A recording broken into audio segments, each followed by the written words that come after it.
The Civil War. The United States is embroiled in a brutal civil war. An authoritarian federal government led by a president in his unprecedented third term is locked in a fierce struggle against secessionist movements.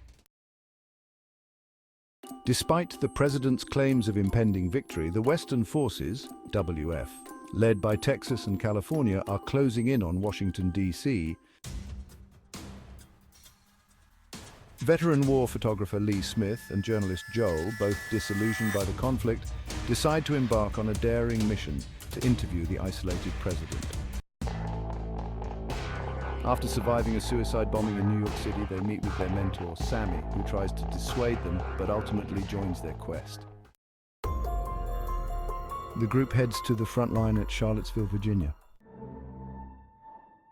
The next morning, they find Joel has allowed Jessie Cullen, a young aspiring photojournalist Lee encountered at the bombing, to join them. Lee disagrees with the decision, but reluctantly allows her to join.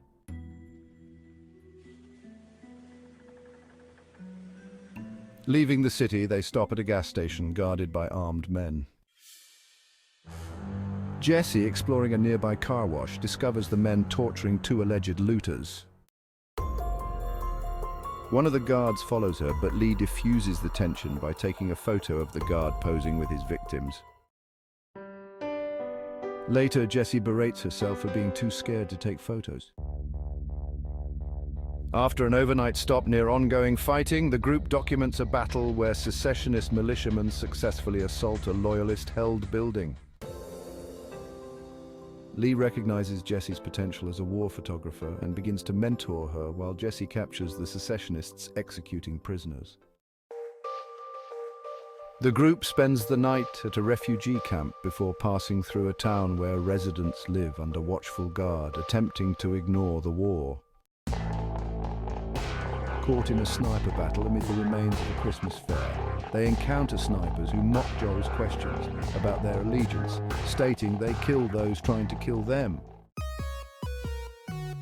Jessie's photography skills improve as she becomes desensitized to the violence. She asks Lee if he would photograph her being killed, to which he responds affirmatively. The group then encounters two foreign reporters they know, Tony and Bohai. Tony switches vehicles with Jessie and Bohai drives off ahead. The others catch up to find Bohai and Jessie held at gunpoint by unknown militia burying civilians in a mass grave. Sammy stays behind while the others attempt to negotiate their release. The militia leader executes Bohai and Tony for not being American. Sammy saves the group by ramming their truck into the militia, but is mortally wounded.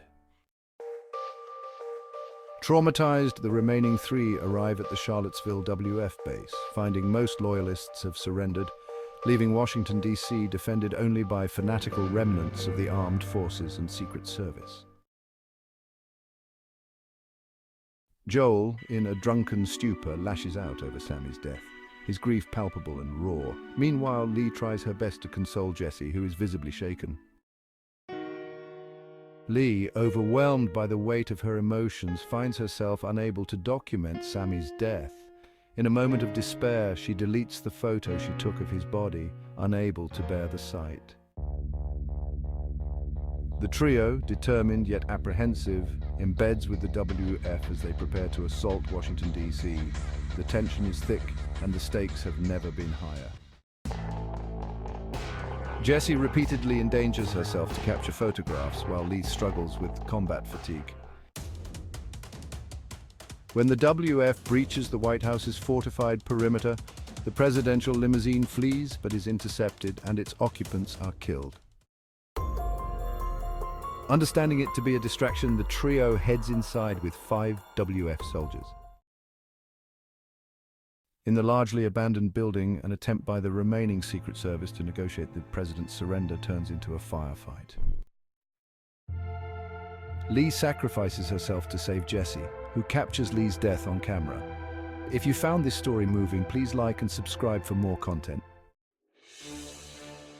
Jessie continues into the Oval Office, where soldiers drag the president from under his desk and prepare to execute him.